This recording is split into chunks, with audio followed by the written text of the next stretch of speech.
Саламатсыздарбы, құрметті студенттер. Мен Анвар Исмаилов атындағы кәсіптік колледжінің оқытушысы Паттахов Зафар. Пәніміз мейіргерісінің негіздері.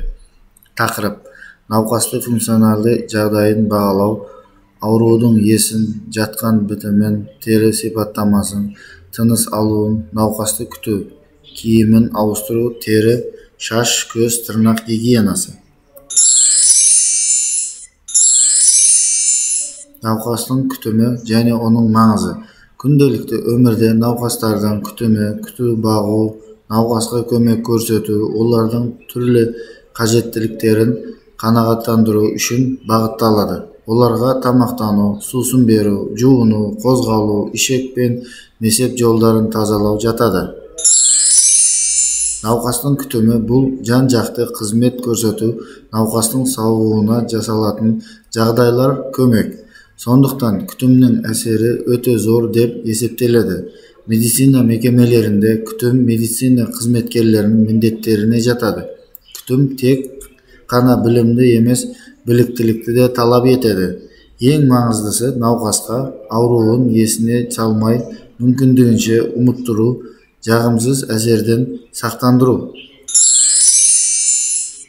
Ауыз, құлақ, мұрын, көзді күту, төсекті алмастыру, науқасты күтім жасаудың түрлері: теріні күту, ойылудың алдын алу, ойылуды емдеу, іш киімдерді ауыстыру. Теріні күту және ойылған жерде ем жасау. Сырқаттың терісін сүрту үшін сүлгінің бір шетін дезинфекциялайтын ерітіндіге ойлайлап қысады да онымен мойынның, құлағының сыртқы арқасының, көкірек клеткасының алдыңғы жағын және қолтық астын сүрте бастайды. Әсіресе емшек бездері астындағы қыртысқа ерекше назар аударған жөн. Себебі толық және өте терілегіш әйелдердің сол жерлері иістенуі мүмкін.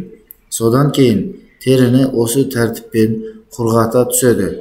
Легенді төсекке қойып, сырқатты аптасына 1-2 рет жуады.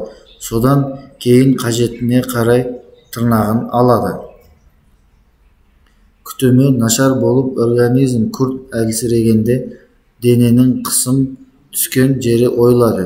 Ойылған жер дегеніміз үсіңкі, ал кейде тереңдеп жайыла түсетін бетке тканның, терінің тері астындағы клетканың, шырышты қабықтың жансыздануы.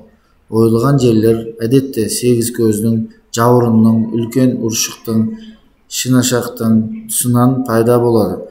Ойықтың үлкеюінің негізгі сырқаттың қиын жағдайда жатып қан айналымының бұзылуы.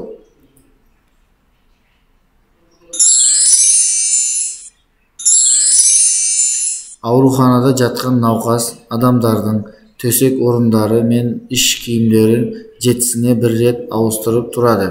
Егер науқас адам төсегінен тұра алмайтын болса, мына әдістермен ауыстырылады.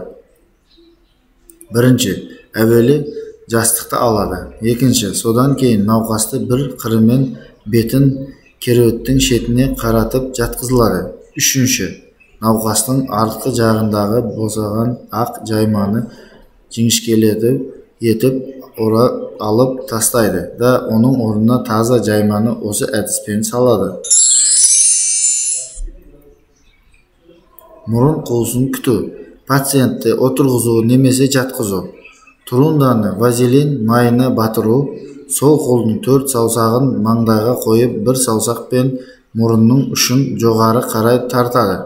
Оң жақтағы мұрын қуысына турундан 2-3 см тереңдікке салып айналдыру. Дәрі тамызу 2-3 тамшыдан мақта тампон салу. Құлаққа дәрі тамызу. Біріншісі, дәріні 36 градус Цельсияда жылыту. Екінші, басын сау жағына қисайту. Үшінші, сол қолмен құлақтың сырғалығынан тартып, оң қолмен 2-3 тамшы тамызу.